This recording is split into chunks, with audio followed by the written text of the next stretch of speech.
A very warm welcome to you wherever you are watching us from. My name is Abdulrazak Ali, and today we are joined by the Chinese Ambassador to Somalia, His Excellency Ambassador Fei Shengchao.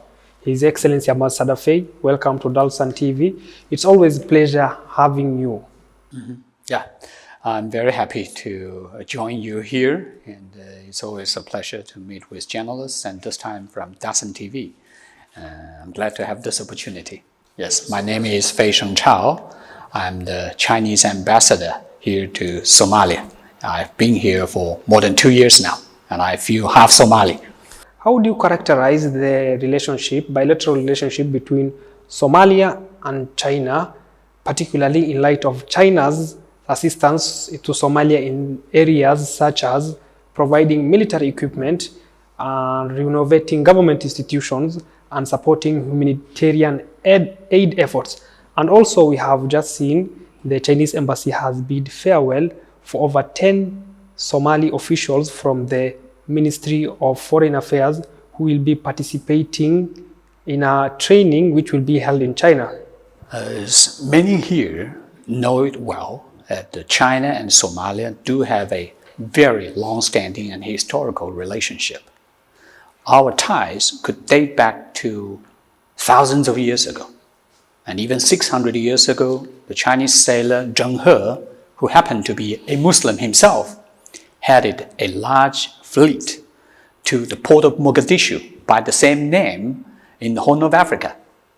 And he brought back to China 600 years ago the very first giraffe to our country. That was the first time that the Chinese, from the emperor to the common people in the street, had ever seen a giraffe. That was from the port of Mogadishu. That shows the historical relationship between us.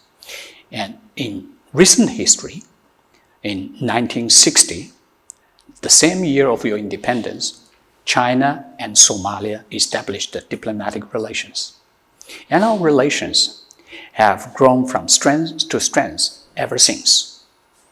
We support each other, we respect each other, we see each other as brothers and sisters, not in words, but in actions. Nowadays, if you just go and visit Mogadishu, you could still see many places with the Chinese support and assistance, like the National Theatre, the Benadia Hospital, the long road linking Balatuane and the Burao, and even in Hargeisa, the Bilshina, the water supply system, all helped and built by the Chinese. And all these are very good indications of the strong and historical relationship between us. Even later, in the unfortunate years of Somalia, we continue to support Somalia. As you mentioned just now, we provide humanitarian support to Somalia. The food, the humanitarian supplies like medical supplies, mosquito nets, tents, so on and so forth. And also, when the pandemic hit us all in the world, and when many were hoarding the vaccines, the Chinese were the very first that had reached out to Somalis. The Chinese vaccines came in the first place to help and support medical staff and the vulnerable groups in Somalia. And in the year 2021, when the pandemic was still at its peak, China was the single largest donor of vaccines to Somalia. And all our vaccines were brand new with 12 to 18 months of shelf life, which is different. Yeah. This is another indication. And as you rightly mentioned, we also continue to provide, I think, humanitarian support to the country. Just last year, we provided more than 1,500 tons of food to Somalia to help with the drought response. And we continue to provide security support for Somali forces as well. Many probably have read the military vehicles we delivered to the Somali forces. And we continue to provide security and defense support for Somalia in the terms of the equipment and also in terms of training. Very soon we are going to train new Somali officers in China after the pandemic. And you were just at that event, we just see off the Somali diplomats heading for China. As a matter of fact, since the door of China was reopened early this year, we already helped train an official from the Blue Economy Ministry in China, because in China we have a long coast as well, like Somalia. And the coastal regions, in those regions, the Chinese have a rich blue economy, from solar and wind power generation to aquaculture. We not only fish in our waters, but also try to culture fish, farm fish in the waters. So that is a good exposure to our Somali friends as well. And just a month ago, that Somali military officers were also in China, joining their African counterparts and exchanging views and learning the practices of the military in China. And all this is just a new beginning after the pandemic. And besides, probably you have already read that we provide scholarships to Somali students. And very soon we're also going to see off those Somali students heading for China as well.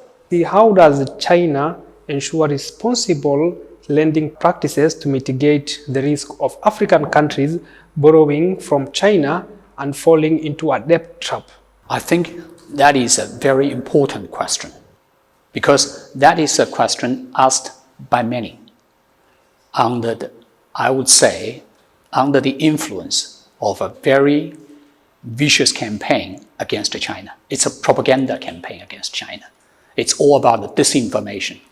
Because just see, Somalia couldn't be a better example in this. Let's see whether Somalia has a debt problem, whether Somalia is in a so-called debt trap. Yeah. If Somalia has any debt challenge, then you could see China has no part in it at all. More than a dozen of years ago, China has cancelled all Somali debts. So now Somalia does not owe a penny to China. But Somalia is deep in a challenge of debt. So where does the debt trap come from? Who really has set up a debt trap for others? It has nothing to do with China at all. Indeed, we do lend to other developing countries, including many of your fellow African countries. Yeah, like Kenya, like Zambia, like Djibouti, like Ethiopia. But you see, there is a difference between the Chinese debt and debts offered by others. I would say all debts probably have a purpose to serve. But the difference between Chinese debt and debt of others is that most of the Chinese debt is for revenue-generating projects, rather than projects that does not or generates very little revenues for the countries themselves. That's also the difference of the Chinese support to African countries, because we believe the purpose is to try to help and enable the African brothers and sisters to stand on their own feet, not only politically, but also economically. That's the difference, and that's what we do. Despite all the misinformation and disinformation about the so-called Chinese debt trap, you could see no African country is indeed in any trap concerning Chinese debt. You can see none of the Chinese projects have actually made those host countries in a trap that would ever affect adversely their sovereignty or independence.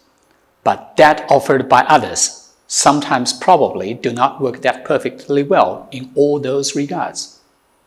We treat all African countries, including Somalia, as an independent, sovereign country that deserve every bit of our respect. We treat you as equals. His Excellency, what message do you have to the people who are affected in the Laascanood conflict between the Somaliland authorities and local clan militias, considering the significant loss of life, injuries, and displacement? Somalia has many challenges. The biggest of all is security. And then we also talked about the humanitarian support. The humanitarian support has come on many occasions because of the security challenges, the conflicts imposed on Somalis. So it's a pity, a real pity, and I really regret to see that so many innocent civilians, their lives, their safety, their health are actually uprooted or compromised in that part of Somalia.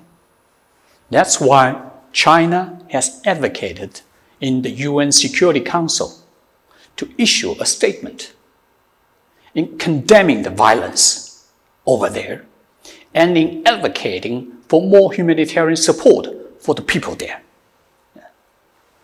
Somalia needs peace, stability, and security. And Somali people deserve a more peaceful and stable life. The earlier the conflict could be brought to an end, the better for the Somali people. So that's our position, and we will continue to advocate support for meeting the humanitarian needs of the people there. And as a matter of fact, we Chinese, we not only talk the talk, more importantly, we walk the walk. Talk to your own people, you will see that China is among one of the biggest supporters that have helped meeting the humanitarian needs in the area you mentioned just now. And we will continue to do that. His Excellency, there were reports of nepotism after Dalsan TV did a coverage about Nasra Bukar, who represented Somalia in Chengdu China Games. And how do you, it is said that she was favored by officials who were close relatives. How do you view that? I understand that this is a very controversial issue, and this has also had a major impact on the public opinion here in this country. I will be very honest with you that I was there at Mogadishu airport seeing off the Somali delegation. Even till this day, I do not regret that decision. Next time, if there is a Somali delegation there, I will be there seeing them off, heading for China, out of respect for the Somalia country and the Somali people. But as for the specific selection of the candidates or the members of the delegation, I would still go back to the position of the Chinese side. China has a very staunch foreign policy of non-interference in others' internal affairs. We would open our arms to others and welcome others to go to China. But who should go and who should not, it's up to the sovereign nations to decide. So it's completely up to the Somalis to decide. So I don't think I'm in a good position to comment on the specific issues there. But what I would like to share with you is that the World University Games in Chengdu, Western China, has been a great success. The success has much to do with sports and performance, but also has much to do with sportsmanship.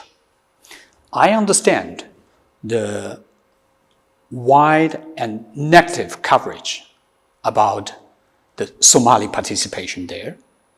What I would like to say is that what we see and read from the Chinese media is that for Somali delegation or delegations from other countries, that the audience at the scene cheer for the athletes from the beginning to the end. They were cheering not only for the champions, but also for those who dare to compete in that stage and represent their country to the best of their ability. That's the sportsmanship we cheer for. So that's the thing I would also like to share with you. And I hope that some Somalis would also pay attention to the performance of the other Somali athletes as well. I think he participated in the 1,500 meter long distance running, and he successfully made it to the final in very competitive games. And in the finals, I think he got the 9th place, which is pretty good among the international players. There were only two Chinese athletes who competed in the finals. One was ahead of him, the other was behind him. So you could see Somalis have every reason to be proud of yourselves. Somali is a proud nation, and we are proud to welcome our Somali friends. His Excellency, as the Somali government intensifies its fight against Al-Shabab militant group and prepares to launch the second phase of war against Al-Shabaab, which has been dubbed as Black Lion, what role does China envision playing in enhancing Somalia's security capabilities? Are there plans, expanded military cooperation, or providing training and equipment to effectively counter the threat? We very much agree with the approach adopted by His Excellency President Hassan Sheikh Mohamud that Somalia needs to take a multi-pronged approach to bring peace and security back to the country. And so that's what we believe is the right approach forward, and that's also something we'll continue to support. So we'll continue to support Somali efforts to provide humanitarian support to its people, to develop the economy, to also to enhance its capacity in peace, development, and the security. In all these areas, we are going to continue to support Somalia. So as you mentioned right now, and I also explained to you, that new training programs are underway, and we are going to see more support in all these areas for Somalia. Thank you so much, His Excellency, for giving us your time. We really appreciate. We have come to the end of our interview with the Chinese ambassador to Somalia. My name is Abdulrazak Ali. Have a lovely day.